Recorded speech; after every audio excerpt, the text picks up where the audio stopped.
Азыркы алынган акыркы жаңылыктар топтому.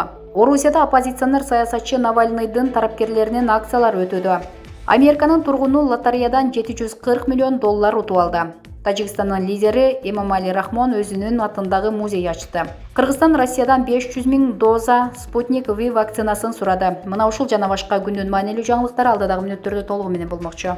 Кыргызстан Россиядан коронавируска каршы Спутник V вакцинасынан 500 000 доза сурады. Бул тууралуу Спутник агенттигине саламаттыкты сактоо министри Алымкадыр Бейшеналиев билдирди.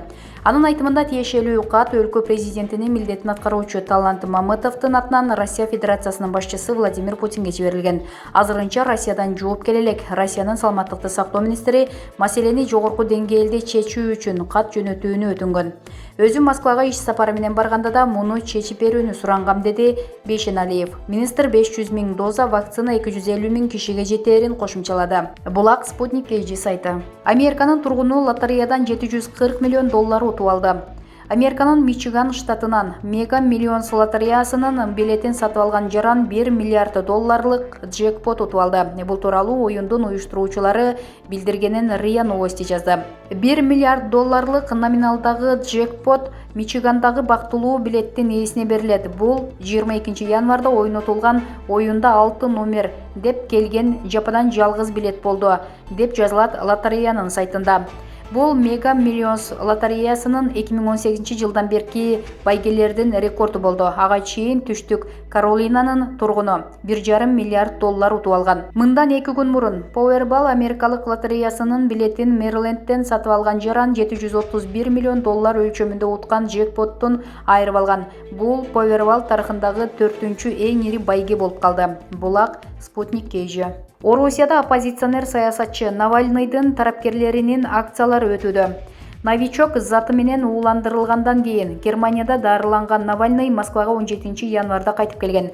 Белгилей кетсек, алгачкы митингдер бүгүн Сибирдеги жана Ыракы, чыгыштагы Хабаровск, Владивосток, Новосибирск жана башка шаарларда өттү.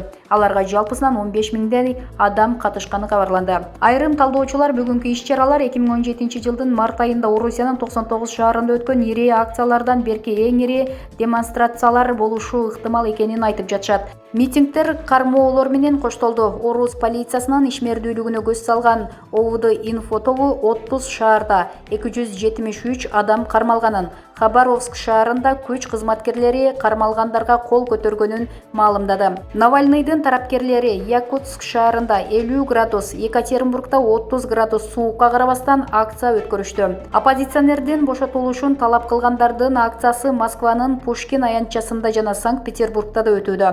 44 жаштагы Алексей Навальный орус бийлигин аяосуз сындап келе жаткандардын бири. Ал бийликтеги бир катар жетекчилердин жемкорлук иштерин өз иликтөөлөрү аркылуу ашкерлеп, Владимир Путин баштаган бийликти кескин сынга алып келет. Жакында ал Путинге мыйзамсыз каражат аркылуу Ак сарай курулган деген тасма жарыялаган. Бул иликтөө боюнча Кремлдин басма сөз катчысы Дмитрий Песков бул баягы эле эскир. Бир топ жыл мурун эле Путиндин Геленджикте эч кандай сарайы жок экенин түшүндүргөнбүз деп жооп берген. Булак Назар Ньюс KG.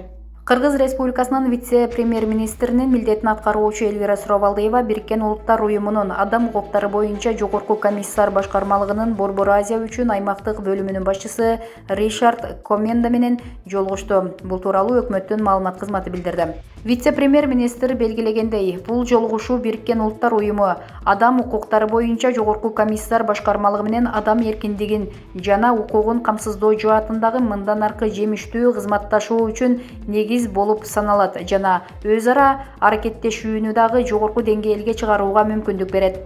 Бириккен Улуттар уюму адам укуктары боюнча жогорку комиссар башкармалыгынын Борбор Азия үчүн аймактык бөлүмүнүн башчысы Ришард Коменда өз кезегинде уюмдун өлкөнүн өкмөтү менен адам укугу жаатында кызматташууга жана өз ара аракеттешүүгө ачыктыгын жана даярдыгын билдирди. Жолугушуунун жүрүшүндө тараптар республикадагы адам укугуна байланыштуу абалды жана Кыргыз Республикасынын өкмөтүнүн Бириккен Улуттар уюму адам укуктары боюнча жогорку комиссар башкармалыгынын Бишкек шаарындагы аймактык бөлүмү менен кызматташуусунун актуалдуу алуу маселелерин талкуулады.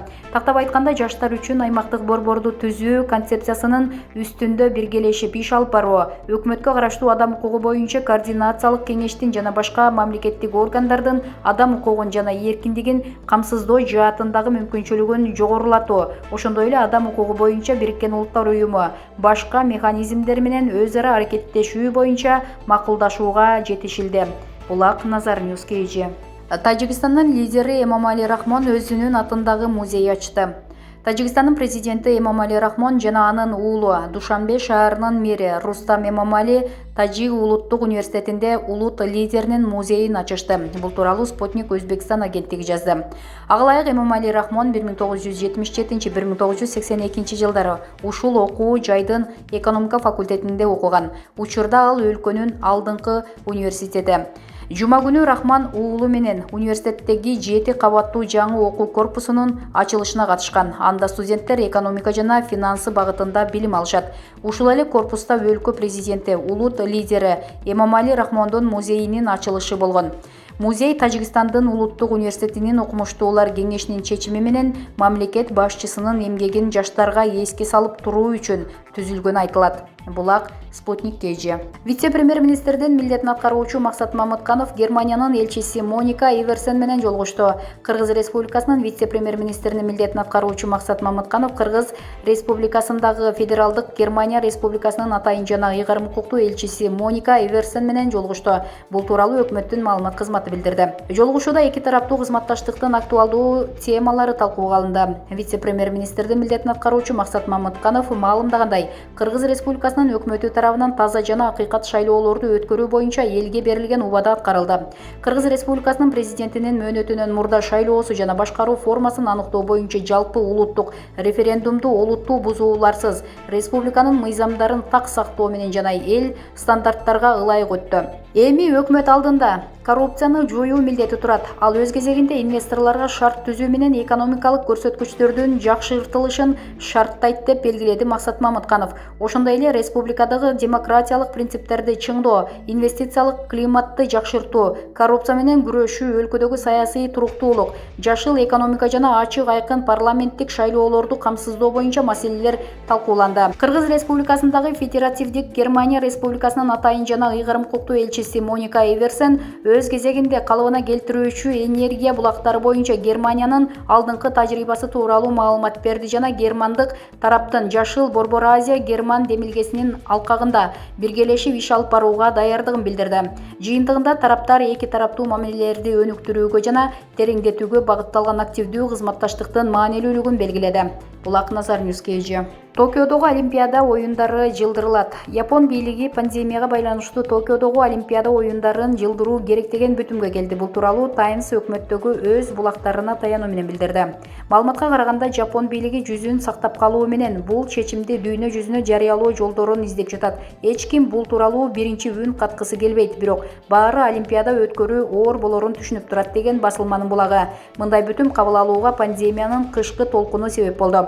Жапон өкмөтүнүн башкы катчысынын орун басары Манабу Сакаи бул билдирүү чындыкка дал келбей турганын билдирди. Ошол эле маалда ал Жапон өкмөтү чет өлкөлөрдөгү кырдаалды эске алып жатканын, мелдеш тууралуу кайсы бир учурда акыркы чечим кабыл алынаарын белгиледи. Ага чейин Токио 2021 жылы жайында Олимпиада оюндарын өткөрүү үчүн даярдык көрүп жатат. Эл аралык Олимпиада комитетинин башчысы Томас Бах азырынча Токиодо өтө турган Олимпиада оюндарын жылдыруу жөнүндө кеп жок экенин айтты. Токиодогу жайкы Олимп оюндары 2020 жылы 24 июлдан 9 августка чейин өтүшү керек болгон. Пандемияга байланыштуу ал 2021 жылга жылдырылган болчу. Булак Назар Ньюс KG.